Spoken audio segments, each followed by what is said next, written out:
ingat saya. Alhamdulillah.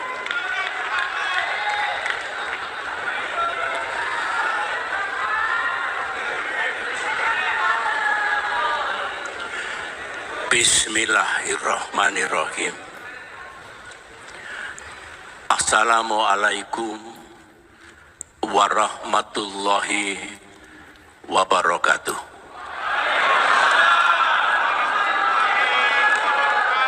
Salam sejahtera untuk kita semua. Shalom. Om Swastiastu. Namo Buddhaya. Salam kebajikan. Yang saya cintai,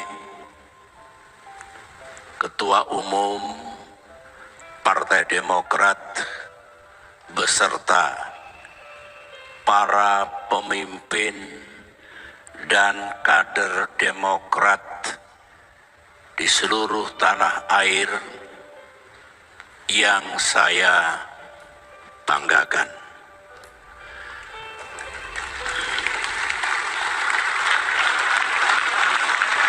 Alhamdulillahirabbil alamin. Izinkan saya selaku orang tua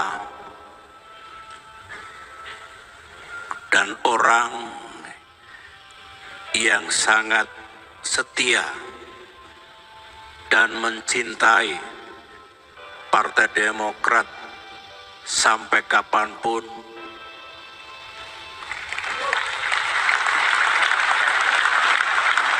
untuk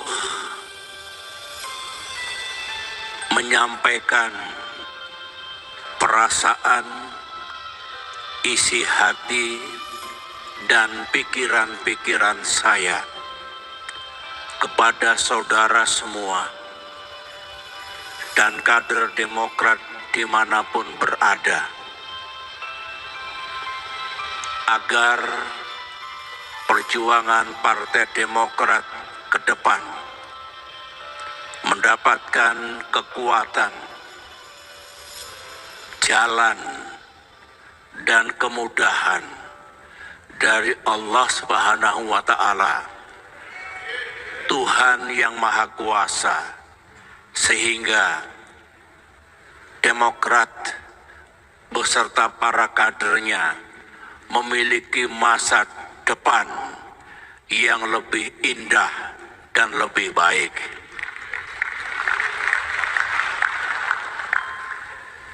Saya mulai dari kembali rasa syukur kita kepada Tuhan yang Maha Kuasa, karena hingga saat ini dan insya Allah selamanya Partai Demokrat akan tetap tegak berdiri dan terus berbuat untuk negara dan untuk rakyat yang sama-sama kita cintai.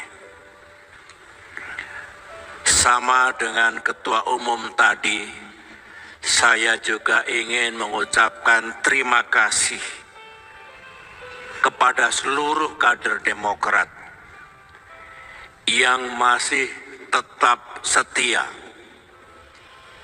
tetap teguh, dan terus berjuang untuk negara yang kita cintai, untuk partai yang kita banggakan. Meskipun tantangan sering sangat berat dalam mengarungi kehidupan partai kita yang juga sering mengalami pasang dan surut. Tadi Bung Agus Harimurti Yudhoyono, pimpinan partai kita, telah melakukan refleksi perjalanan Partai Demokrat. Saya setuju dan menggarisbawahi bahwa 10 tahun terakhir partai kita 2014-2024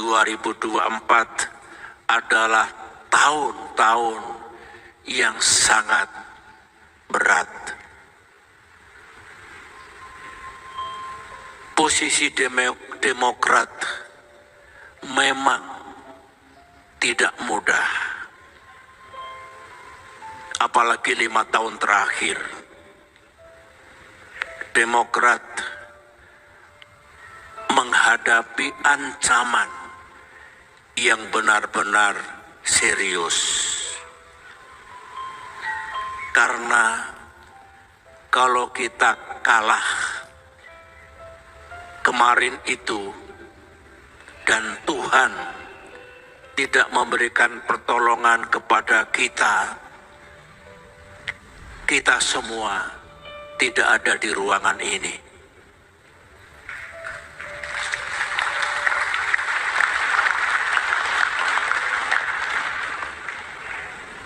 Tuhan Maha Besar,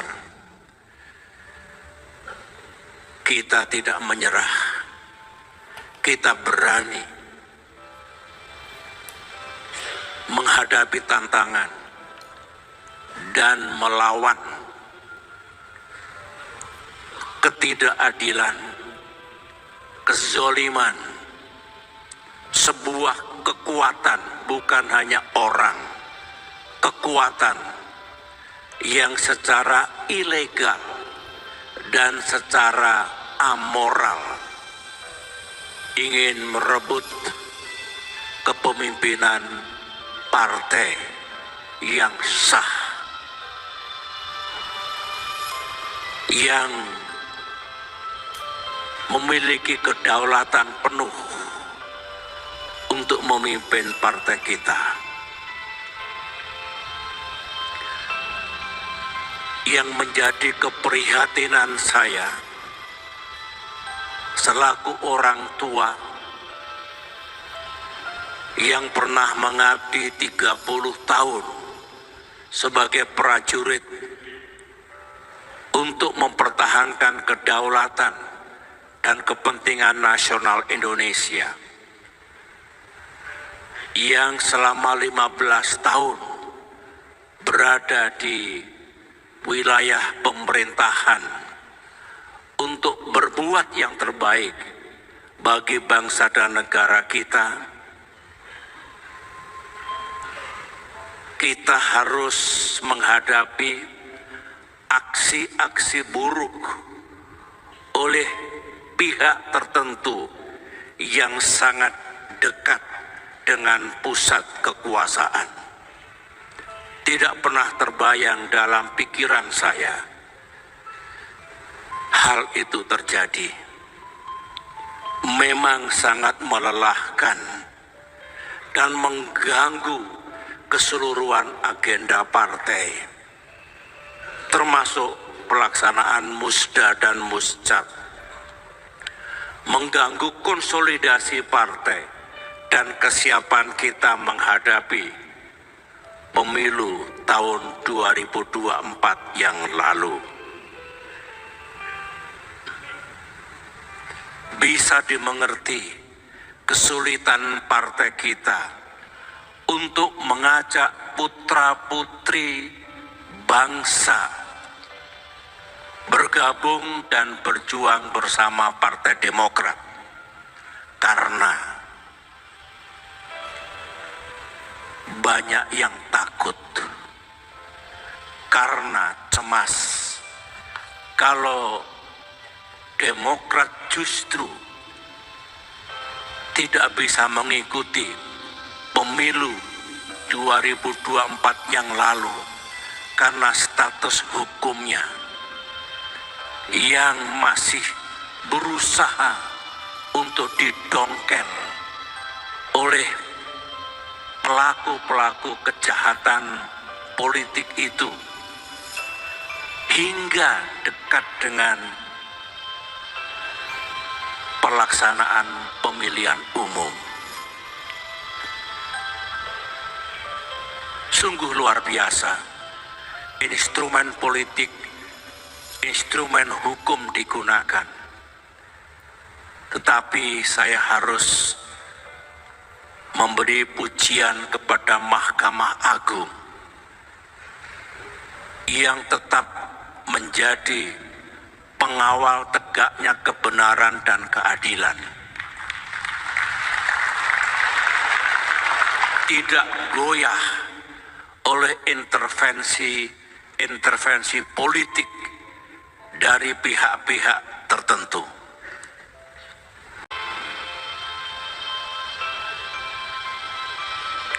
Oleh karena itu, terkait dengan refleksi kesejarahan ini, sekali lagi, selaku penggagas dan pembentuk partai yang kita cintai ini, untuk mengucapkan terima kasih dan ucapan rasa bangga saya kepada para kader yang bersama-sama pemimpin partai berjuang tegar, teguh, dan berani melawan kezoliman dan ketidakadilan kepada Partai Demokrat yang kita cintai. Pesan saya ke depan, jangan pernah kita takut menghadapi siapapun. Jika kedaulatan partai kita hendak dirampas, jika kita harus menegakkan kebenaran dan keadilan di negeri ini. 10 tahun saya memimpin negeri ini dengan dukungan penuh Partai Demokrat. Tidak pernah terlintas dalam pikiran saya, apalagi melakukan cawe-cawe dan intervensi buruk untuk merampas kedaulatan sebuah partai.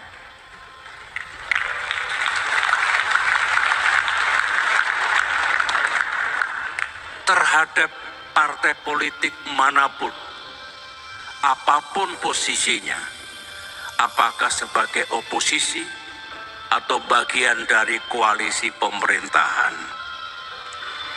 Ini adalah etika yang saya pahami. Moral politik, nilai-nilai demokrasi, serta kepatuhan kepada peranata hukum, the rule of law. Ingat, godaan kepada para penguasa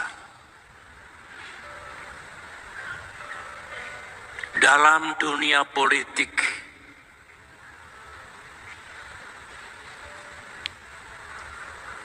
penyalahgunaan kekuasaan atau sering disebut abuse of power adalah dosa terbesar, perbuatan tercela, dan hakikatnya adalah pelanggaran terhadap amanah konstitusi. Jangan pernah ada kader Partai Demokrat yang melakukan dosa besar seperti ini. Para kader yang saya cintai, masa-masa berat dan hari-hari gelap karena mendung hitam menggantung dulu kini telah berlalu.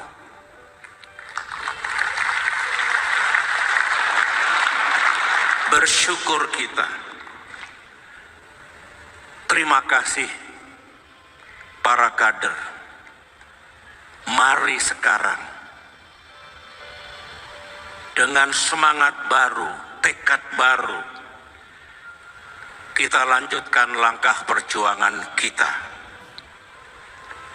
untuk Indonesia yang lebih maju, Indonesia yang lebih damai, Indonesia yang lebih adil, Indonesia yang lebih demokratis, dan Indonesia yang lebih sejahtera.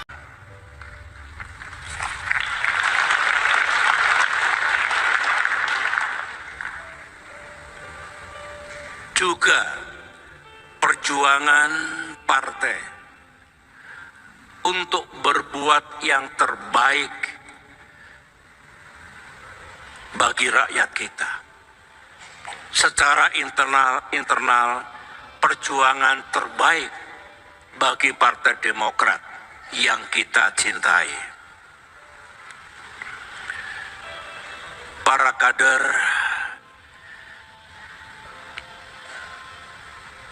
sebagai kader partai politik nasional, pada kesempatan yang baik ini saya juga ingin berbagi dengan para kader sekalian untuk memahami perkembangan situasi dunia dan sekaligus situasi nasional Indonesia. Saudara harus paham perkembangan global terkini yang akan berimplikasi, berdampak pada perkembangan di tanah air kita. Untuk diketahui, setiap hari saya mengikuti dan menyimak perkembangan pada tingkat dunia. Every single day. Di samping itu, alhamdulillah, saya juga masih aktif untuk bersama-sama dengan pemimpin dunia, mantan pemimpin dunia, di berbagai forum, di berbagai tempat, dengan tujuan agar dunia kita ke depan lebih baik. 3 tahun terakhir ini, karena banyak yang sudah bertahun-tahun tidak bertemu saya tidak bertemu dengan para kader. Sebagai laporan saya,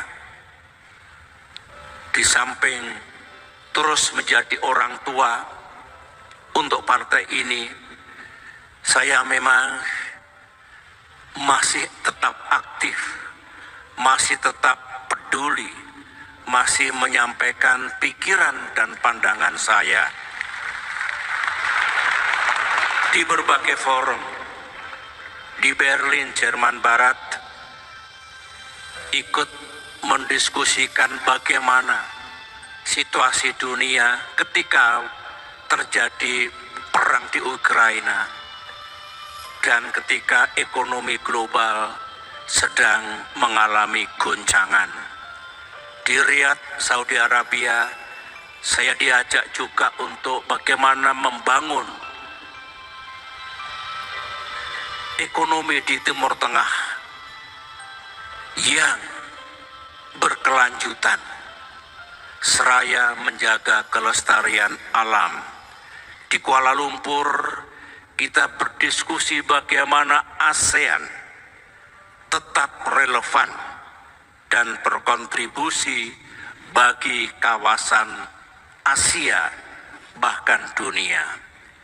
Di San Francisco kita berbincang-bincang memastikan peperangan dan kekerasan berkurang dan tidak terjadi kejahatan perang ataupun crimes against humanity.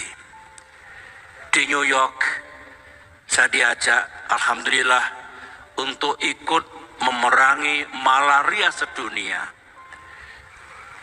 bersama Bill Gates dan lain-lain sahabat saya, dan lebih jauh lagi meningkatkan the quality of life manusia sedunia.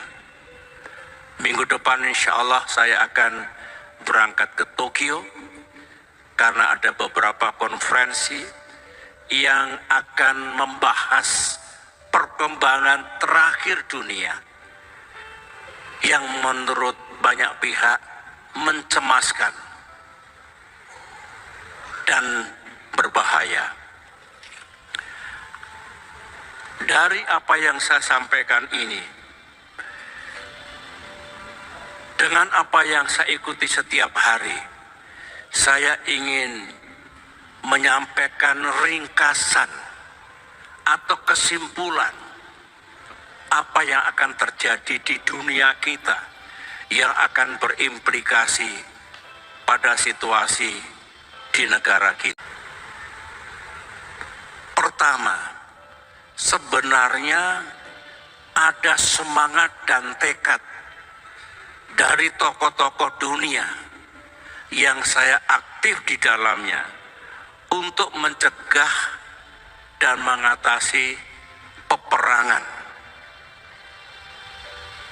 di dunia, mencegah dan mengatasi gejolak perekonomian global yang juga berdampak pada ekonomi kita, mencegah dan mengatasi krisis lingkungan yang disebut dengan climate disaster, juga upaya memerangi kemiskinan dan ketimpangan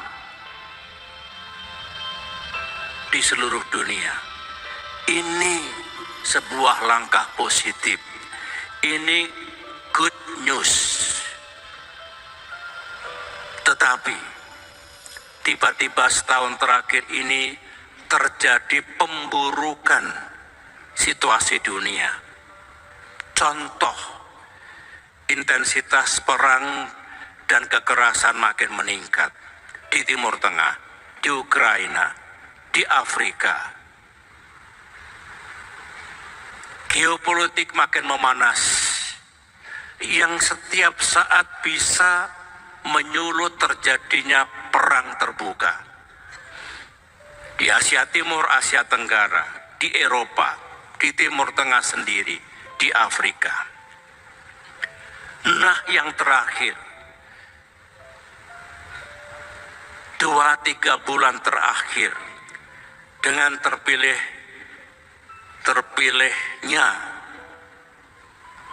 terpilih kembalinya Donald Trump menjadi Presiden Amerika Serikat, ketegangan global makin meningkat.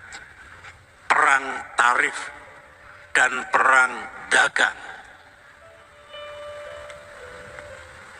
ada tanda-tanda untuk makin membesar. Ketegangan dan permusuhan antar negara juga meningkat. Semuanya itu pasti berdampak pada negeri kita, ekonomi kita, dan kepentingan-kepentingan kita sesuai dengan kepentingan nasional. Padahal apa yang terjadi di dunia dengan segala dampaknya, Presiden Prabowo, pemerintahan baru kita sedang berupaya untuk memajukan Indonesia. Ini tentu tantangan bagi pemerintahan kita yang Partai Demokrat berada di dalamnya. Apalagi situasi sosial dan situasi politik tengah menghangat, bahkan memanas di negeri kita saat ini. Saya hanya ingin kita tidak boleh apatis, harus mengerti dan peduli. Karena apa yang terjadi di tingkat dunia mengalir ke negeri kita yang kita sedang bergulat untuk memajukan negeri kita. Ekonomi kita terus terang sekarang ini menghadapi risiko dan tantangan-tantangan. Apalagi kalau kita menerima dampak buruknya dari apa yang terjadi di dunia. Ini bagian kedua yang ingin saya sampaikan.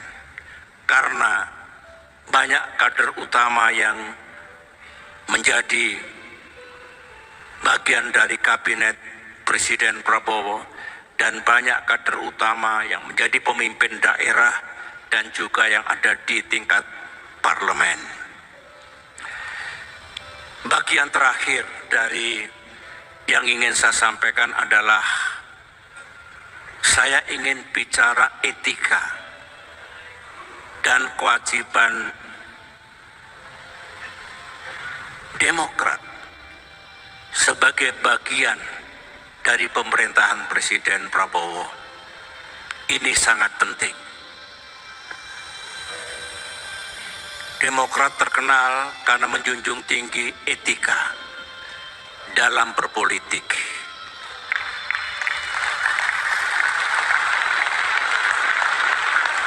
Saat ini Demokrat berada dalam pemerintahan Presiden Prabowo. Ini domain pemerintahan. Tunduk pada sistem etika dan tata pemerintahan. Harus mengerti kita. Yang pertama, kini Demokrat juga berada dalam koalisi politik pemerintahan Presiden Prabowo yang disebut dengan Koalisi Indonesia Maju. Ini domainnya domain politik, rujukannya etika dan kelaziman ketika kita berkoalisi. Terkait dengan hal ini yang saya anggap sangat fundamental, karena rakyat ingin melihat seperti apa Demokrat menempatkan diri ketika berada dalam pemerintahan dan dalam koalisi pemerintahan Presiden Prabowo. Yang saya sampaikan ini adalah pikiran saya yang ternyata klop dengan pikiran Ketua Umum AHY dan para petinggi partai yang sering kita diskusikan.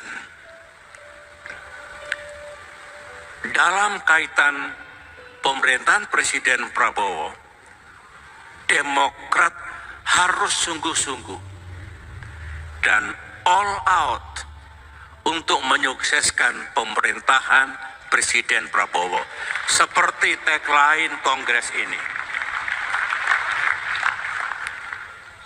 Wajib. Ini etika. Tentu sesuai dengan visi, prioritas dan agenda yang telah ditetapkan oleh Presiden kita. Sebagai bentuk loyalitas dan dukungan penuh Partai Demokrat, kita harus mengawal pemerintahan Presiden Prabowo untuk memastikan upaya peningkatan kesejahteraan rakyat yang pemerintah inginkan dan memajukan Indonesia yang juga pemerintah tuju itu betul-betul sukses. Yang semua upaya pemerintah itu tentu sesuai dengan konstitusi, sistem ketatanegaraan, dan sistem pemerintahan yang berlaku, serta menjalankan prinsip-prinsip good governance. Dan kita kawal agar yang dilaksanakan pemerintah untuk memajukan Indonesia kita sesuai pula dengan harapan dan aspirasi rakyat Indonesia. Harapan dan aspirasi mayoritas rakyat Indonesia yang memberikan mandat kepada Presiden Prabowo yang sekarang memimpin pemerintahan yang demokrat ada di dalamnya.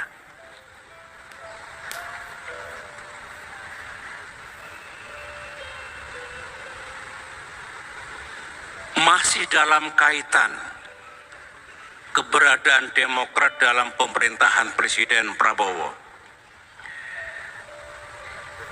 para kader Demokrat yang memimpin pemerintahan di daerah, gubernur atau wakil gubernur, bupati atau wakil bupati, wali kota atau wakil wali kota, juga mesti menyukseskan pemerintahan Presiden Prabowo. Para gubernur, bupati, wali kota, dan wakil-wakilnya yang berasal dari Partai Demokrat, di samping melaksanakan visi dan agenda Presiden secara nasional, juga melaksanakan visi dan agenda yang dulu dikampanyekan pada saat pilkada. Itu juga etika, karena saudara-saudara para gubernur, bupati, wali kota telah berikrar, berjanji untuk memajukan provinsi, kabupaten atau kotanya masing-masing, dan atas dasar itu terpilih menjadi pemimpin-pemimpin daerah. Saya yakin tidak akan ada tabrakan antara visi agenda Presiden Prabowo dengan visi dan agenda para gubernur, bupati, dan wali kota. Pasti akan saling melengkapi. Sulit memajukan kesejahteraan, menjaga keadilan, menegakkan demokrasi, membangun ekonomi, mesti tujuannya itu sama, lingkupnya yang berbeda.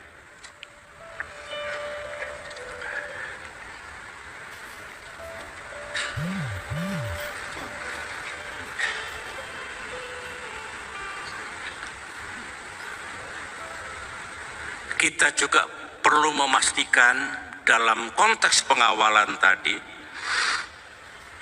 agar semua agenda pemerintah termasuk keberadaan Danantara yang hari ini telah diluncurkan oleh Presiden kita kawal, kita pastikan semua benar-benar, saya ulangi, semua benar-benar untuk kepentingan rakyat, for the people. Kepentingan seluruh rakyat, bukan kepentingan sebagian rakyat.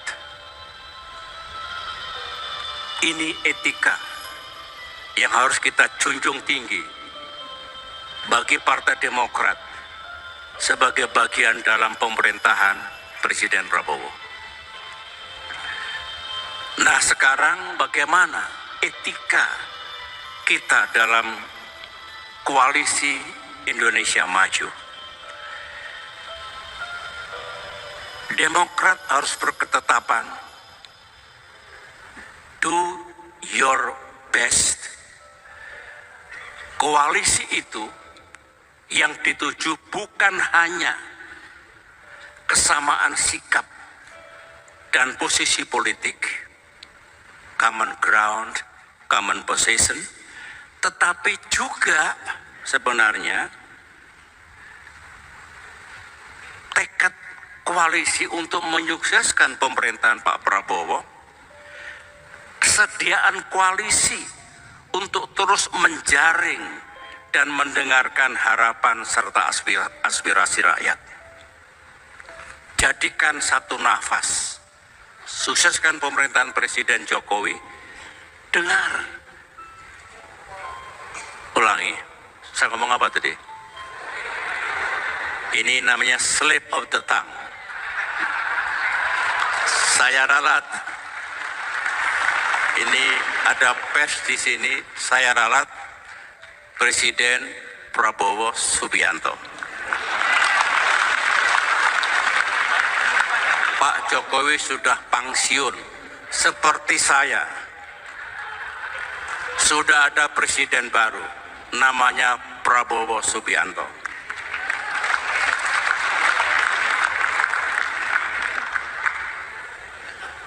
Khusus kader Partai Demokrat yang mengemban tugas di lembaga legislatif, di parlemen, utamanya di DPR RI. Fraksi Partai Demokrat maupun individu-individu anggota DPR RI